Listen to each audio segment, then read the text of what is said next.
Hi everyone, Linda from Let's Talk Prepping. And the violence today is just getting out of control. So I thought we might talk about what might happen, what you could do if, say, a mob surrounded your car. In the same vein, what I'd like to do right now is go look at something so you can see what the rich are doing now to protect themselves from violence. We're over here at the New York Post, nypost.com, and it says, U.S. demand for bulletproof cars skyrockets, with some paying $85,000 for protection. And I thought this was really interesting. I can't afford a bulletproof car, and I figure you probably can't afford a bulletproof car either. But some people can, and it says, here the unassuming Kia may be ready for combat. Shaken by crime spikes and a creeping sense of lawlessness, more Americans are having their vehicles bulletproofed than ever. As said, until recently, the armored car industry catered mostly exclusively to wealthy elite in third world nations. But with the scenes of American violence crowding Twitter feeds and news broadcasts, everyday citizens are concerned. ArmorMax, one of the largest auto bulletproofing companies, said it started about 18 months ago, and now we're bulletproofing Honda Accords. They were founded in 1993 and mostly centered around Mexico, Nigeria, South Africa, and the Middle East. Now they get domestic inquiries. A client named Sean, who works in the gaming industry, had his Mercedes G-Wagon fully bulletproof last year. He said he spared no expense with the $85,000 package and even ordered a PA system which allows him to communicate with people outside his vehicle without rolling down the window. When you see things like this happening, people are deciding safety is worth any expense. They had to open a new plant in 2021, and they plan to build 3 more. He said that Chicago, the scene of rampant mob disorder this past weekend, has become a reliable source of business. Atlanta, New Orleans, Memphis, and Los Angeles have become centers of bulletproofing demand. The clientele is changing. Doctors, lawyers, now you see real estate developers and even some real estate agents. Other clients contact ArmorMax immediately after being victimized in their vehicles or getting encircled in a hostile crowd.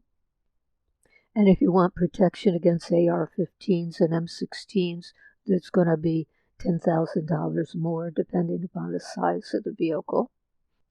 And if we just look here real fast, an analysis of the bulletproof vehicle market and its anticipated forecast from 2023 to 2030. And you can see how where it was pretty steady here, and now they expect it to go way up. So that's what we have going on across the U.S., looting and mob violence. So what can we do? So my question to you is, what can we do? I can't afford a bulletproof vehicle, and I'm pretty sure you can't either. So what can we do? Well, first and foremost, you're going to have to avoid any area where you think you might be shot at.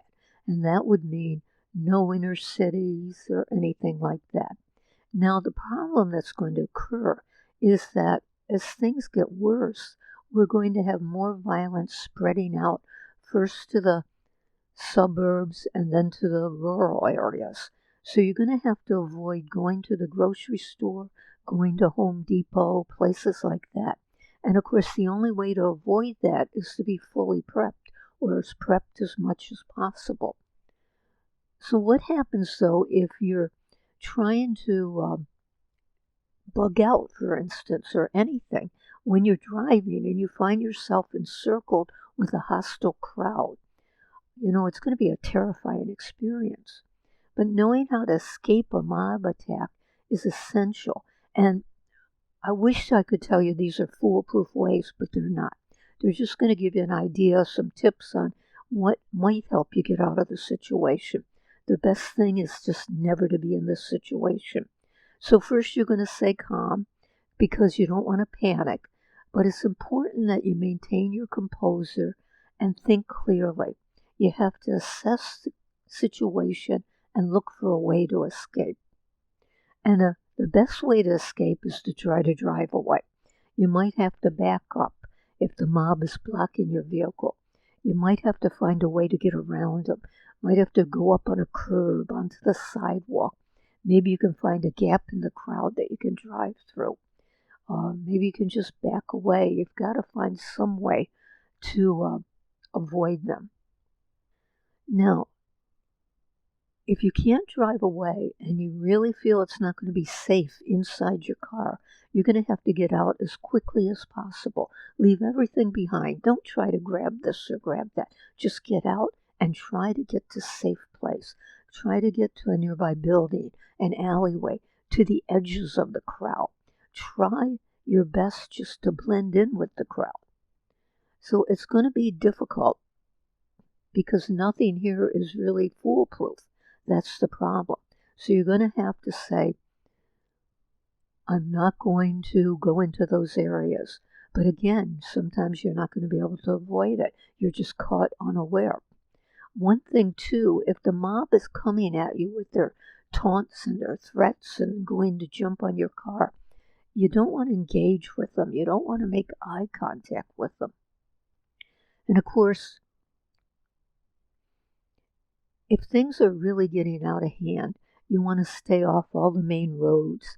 Rioters and looters may be targeting those roads, and it's best to avoid them. You take your side streets, the alleyways, and it's a good idea to have a plan of where you're going before you leave so that you can avoid the areas where the mob might be. So again, as a prepper, the thing to do is to be so fully prepared you don't even have to leave the safety of your house.